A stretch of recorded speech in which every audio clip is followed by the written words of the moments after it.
पर राष्ट्रपिता महात्मा गांधी ने कहा था, धर्म को कभी भी राजनीति से अलग नहीं किया जा सकता।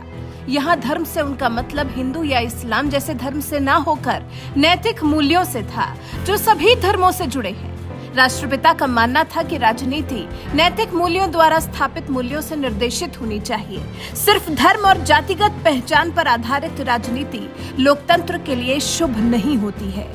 लेकिन फिर भी आज देश में ऐसा माहौल हो गया है कि हम धर्म और जातिगत आधारित ही राजनीति होती हुई देख रहे हैं। पहले राजस्थान के मुख्यमंत्री अशोक गहलोत ने धर्म और जाति के आधार पर मृतकों को बांटा और उसके बाद अब देखिए केरल में तो मुस्लिम संगठनों के दबाव में आ गई केरल सरकार और सोचिए डीएम जैसे पद पर बैठे अफसर का ट्रांसफर कर दिया।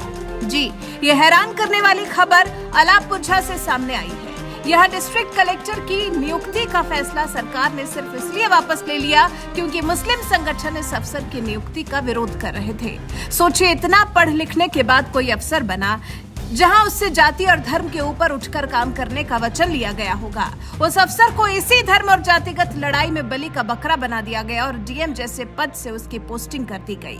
ये डीएम श्रीराम वेंकट रमन का सरासर अपमान है, उनके पद का अपमान है और ये अपमान किसी और ने नहीं बल्कि खुद केरल सरकार ने किया है। केरल सरकार ने आईएएस अफसर श्रीराम वेंकट रमन को पहले अलापुझा के डिस्ट्रिक्ट कलेक्टर के पद पर नियुक्ति दी, लेकिन जब मुस्लिम संगठनों ने इसका विरोध किया तो मुख्यमंत्री पिनरई विजयन ने श्रीराम वेंकट रमन की posting Kerala state civil supplies corporation के जनरल मैनेजर के तौर पर कर दी।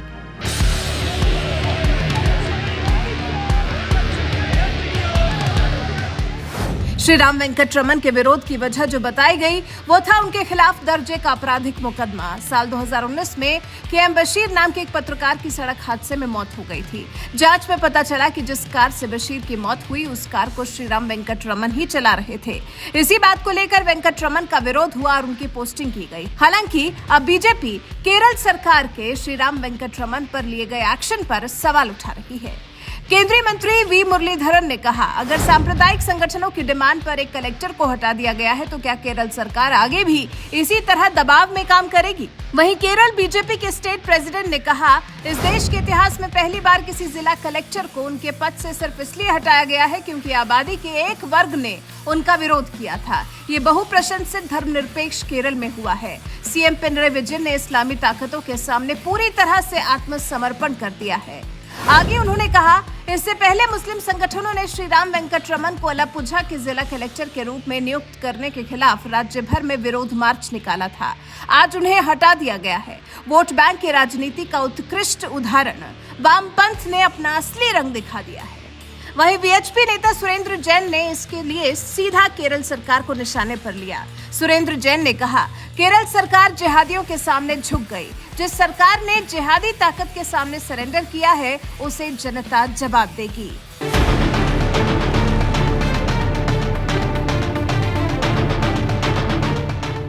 वहीं सीपीएम नेता एलामारम करीम ने वी मुरलीधरन को जवाब दिया। इस कार्रवाई को दबाव में की गई कार्रवाई मानने से इनकार किया है।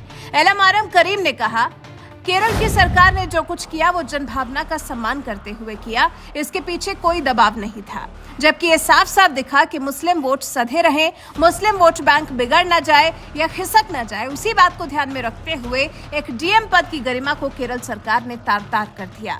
मुस्लिम वोट बैंक के चक्कर में पिनरई विजयन ने अपना फैसला वापस ले लिया क्योंकि एक्सीडेंट के केस की वजह से ट्रांसफर वापस ले लेने की बात समझ से परे है, क्योंकि ये केस कोई नया नहीं है, साल 2019 का है और ऐसा भी नहीं है कि लेफ्ट फ्रंट की सरकार को कल ही इस केस के बारे में पता चला हो। यकीनन सरकार को इस केस के बारे में पता होगा, तो जब सरकार ने नियुक्ति से पहले इस बारे में नहीं सोचा तो फिर विरोध के बाद अचानक से डीएम श्रीराम वेंकट रमन की पोस्टिंग का फैसला क्यों ले लिया गया? आपको बता दें, केरल में श्रीराम वेंकट रमन की नियुक्ति के विरोध में हजारों मुस्लिम सड़क पर थे। मार्च निकालते हुए नियुक्ति रद्द करने की मांग की थी। ये प्रदर्शन सुन्नी समूह से जुड़े कई मुस्लिम संगठनों ने आयोजित किया था। ये प्रदर्शन केएम बशीर नाम के पत्रकार की मौत के आरोपित वेंकट रमन की नियुक्ति के खिलाफ किया गया।